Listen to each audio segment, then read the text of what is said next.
sit with Kit. Everybody wants to sit with Kit. Sit with Kit.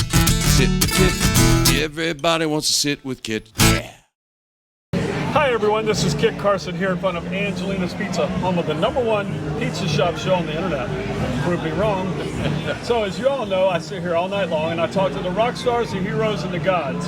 Every night, that's what I do. Tonight I have a gentleman sit down with me and we're going to find out who he is and where he's from. Sir, what is your name? My name is Mark Solomon. I'm from Gainesville, Florida. Mark Solomon. Mark Solomon, like King Solomon in the Bible. From Gainesville, Florida. That's home of there's a university there, right? I've heard of it, yeah.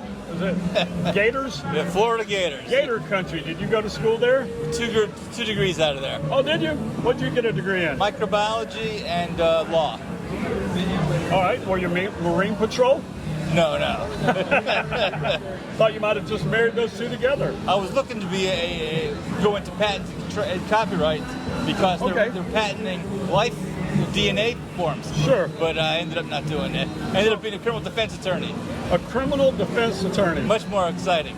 Yeah, that's not quite the same as marine biology, but I get it. Yes, how many years did you do that?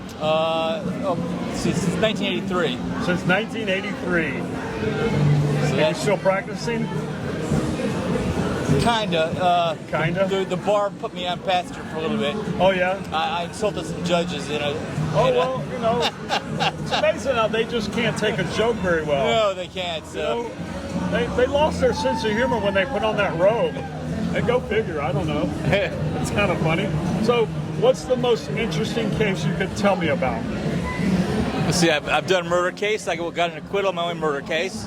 Who? I got an acquittal on my only murder case. Oh, really? The guy put 5 bullets into some guy. Wow. And he gave a taped confession, and I still won. And you still won. Note to self, I need a good attorney. I'm calling you. I don't care if you are out in the pasture. I'm going to call you, Mark. So, how did you manage that one? Argued self-defense. Yeah? Well, yeah, you got to work the angles, I guess. Yeah, the guy, I mean, it could have been the other way around.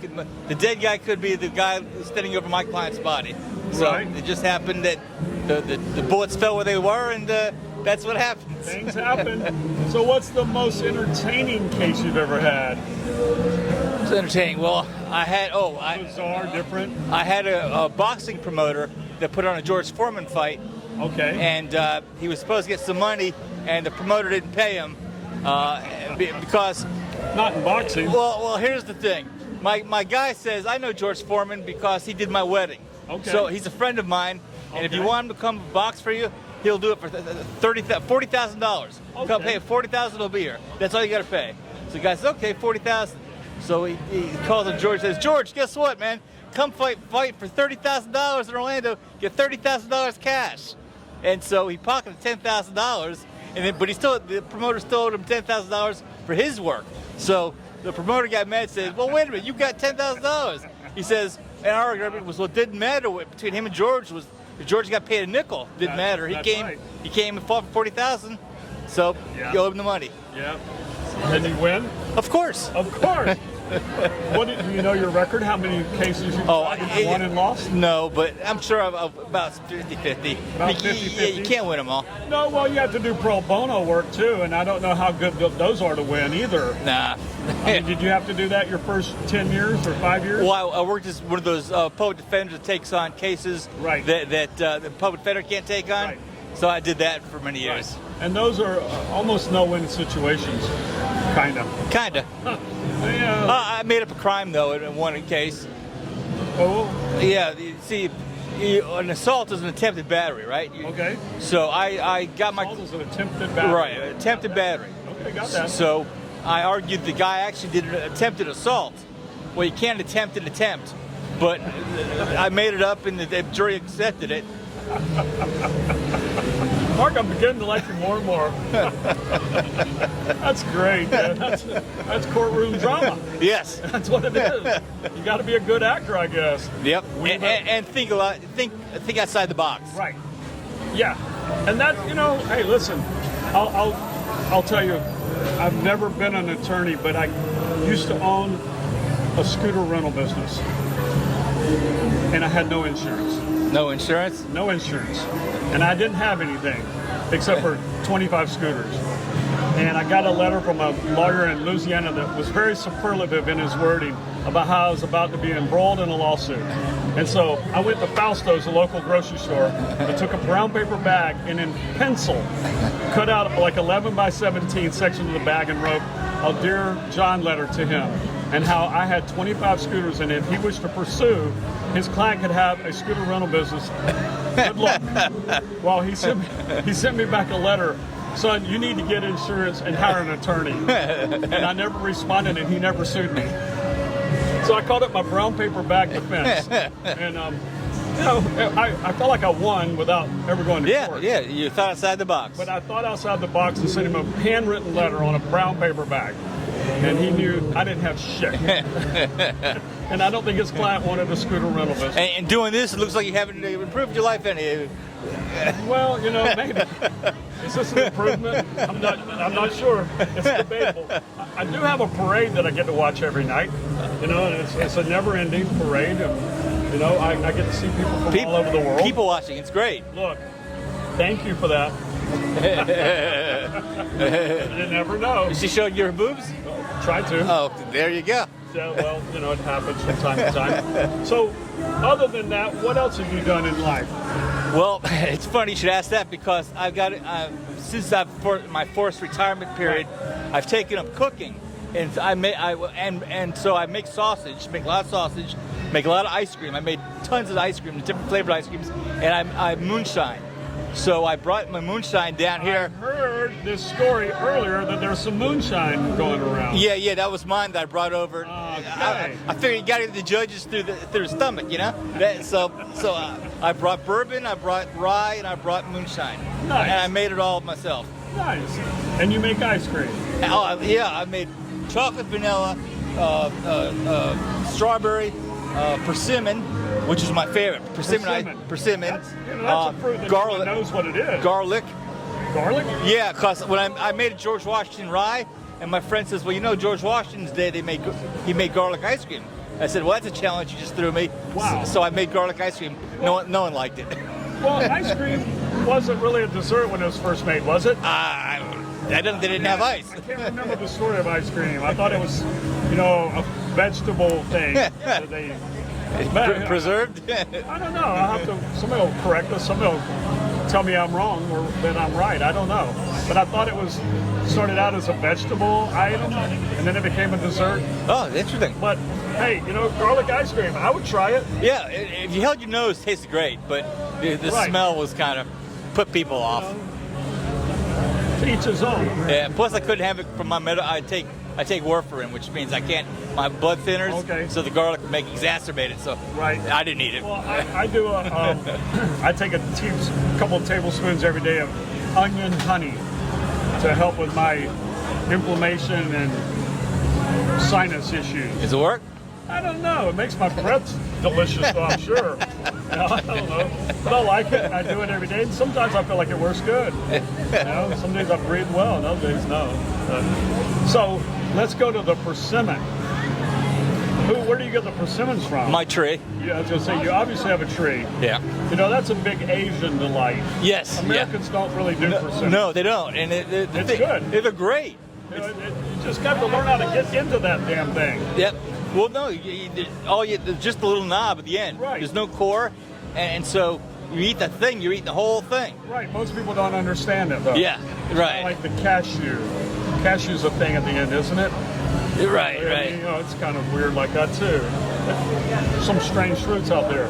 All right, so you're a baker, an ice cream maker, and a moonshine maker. Then you got it. You got a lot of talents going on there. And it takes them. I have so much fun. Yeah. So, and you still live in Gainesville? Yeah. Okay, right on. And you're down here for what reason? I'm here for the Ernest Hemingway Lookalike Contest. Uh-oh. This is my 4th year. Actually, it's my 5th year, but 1 year was COVID. Your COVID so year? I declared myself the winner at that one. You were the winner of COVID years? Yeah, because I was the only one that showed up. So. Yeah, why not? And then, so this is my, and so Well, wait a minute. You can't win twice, can you? No, don't tell them that. Okay, edit that out. So this is your 4th official year, Mark. Yes. Yeah? And I'm hoping just to get in the finals. Just get me to the finals and I'll be happy. Right on. So, Ernest, the man himself, what was your favorite book? Actually, I didn't like it. I honestly, I didn't either. I thought it was kind of boring. I thought he was an interesting guy, but I found his. But we were in high school, we were forced to read it, right. and I just didn't like it. I think I had to read some in college, and I'm like, man, this is some hard, boring ass shit. Yeah. You know, I just didn't like it. But I thought he lived a fantastic life. But anyway, that's not everybody. It ain't for everybody. Right, right. I think that was a Danny Joe Brown reference, one of those Southern rock and roll bands. I love it. It ain't for everybody. But anyway, so not a huge fan of his literary work, but you enjoyed the man himself. Right, right. And I wrote my own novel. I got a novel on. Okay, now we got to change it up. You're a novelist also. Yeah, I wrote a book called California Dreamin'. It's available on Amazon.com. California Dreaming. Dreamin', no G. Dreamin'. California Dreamin'. Well, that's Southern. Yeah. No G. And they say to write what you know. So I took some things I had as experiences I had as an attorney and weaved into a story. Okay. And took some characters into real characters and weaved them into a story. And I think it's pretty interesting. So I haven't sold many. I've sold like maybe 50 books. Yeah. And it's on Amazon. Amazon. And it's called California Dreamin'. And it's by Mark Ellis Solomon, Solomon, like King Solomon in the Bible. All right. Well, that's look that one time there. Mark Solomon, California Dreamin'. It's a great book. You'll enjoy it. I bet we'll sell another 2 copies. Another $12. Exactly. Actually $6, but it was counting. Another bottle of bourbon. Yeah. Another bottle of bourbon. What else you got over there? You surprised me with. Now that we know you're a novelist. Yeah. Let's see. Well, between cooking, that's pretty much all I'm doing right now. That's it. That's a full-time job right there. Yeah. Between ice cream, moonshine, and writing books. I was up to 1:30 making these sweet potato pies that I brought with me also. And I make extra that I give to homeless. You make what? Sweet potato pies. Oh, okay. Yeah, I love sweet potato pies. Sweet potato In fact, pie. I made a mini the other day. I made okra tomatoes. Now, okra tomatoes is a southern dish, right? We all love it. I'm from the north. We never had that. No. And it's like, what are these Yankees missing? They don't know what they're missing. Okra tomatoes is fantastic. And I never had it when I was growing up. That's a southern thing. Yeah. Sweet potato pie is a southern thing. I mean, we didn't have pumpkins a lot, but we had sweet potato. Yep. I mean, we had a lot of sweet potato pie growing up. Oh, but yeah. So you miss a lot with the Yankee, but hey, come on down and learn. You know, and that's one thing I miss is the world's becoming too homogenized. I liked it when regions had their thing. Yes. Now you can get everything anywhere in the world. Yep. You got FedEx will send it to you. Amazon and FedEx that covers the world. One of them, yeah. Amazon Prime, it'll be there if you think about it. It'll show up on your credit bill, and it'll be on your doorstep. Just that quick. Amazing. Well, Mark, I appreciate you sitting down and talking to me. And tonight was the meet and greet. Tomorrow's round 1. I'm in that. You'll be in round 1? Yes. All right. So good luck with that. I will lobby on your behalf and hope you do well. I know a couple of the old judges. Oh, excellent. Just only 2. And you can't bribe me, so don't try.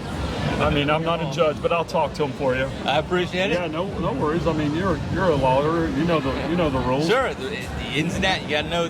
So it's who you know. It's all about who you know. Well, it is knowing the judge. Yeah. So before you leave, I've got one last question for you. Sure. If you were a pizza, what kind of pizza would you be? Hot and fresh. Hot and fresh. There you go. I like that one probably the best of all. Well, everyone, I hope you've enjoyed this segment of Sit with Kit. Mark's been a great guest.